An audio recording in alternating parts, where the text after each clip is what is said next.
Audio Jungle. Assalamualaikum warahmatullahi wabarakatuh. Selamat siang. Kembali lagi bersama saya Apriliandini Muharasita yang akan menemani kalian untuk informasi hari ini Selasa di Palpos Channel. Berikut informasi yang telah kami rangkum untuk Anda.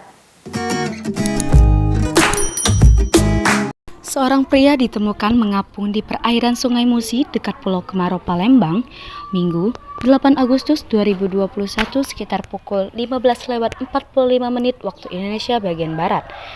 Dari kartu identitas yang ditemukan KTP, diketahui korban adalah Musidin, 34 tahun, buruh harian lepas beralamat di Lorong Kuto, Kecamatan 12 Ulu, Kecamatan Seberang Ulu 2, Palembang.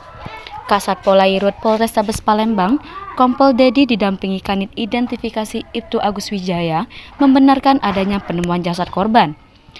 Menurut Kompol Dedi, sebelumnya sekitar pukul 15:45 waktu Indonesia bagian Barat, piket patroli dan Gakum Polairut Polrestabes Palembang dapat informasi dari warga bahwa di sekitaran perairan Pulau Kemarau ada jasad terapung, dan ternyata benar.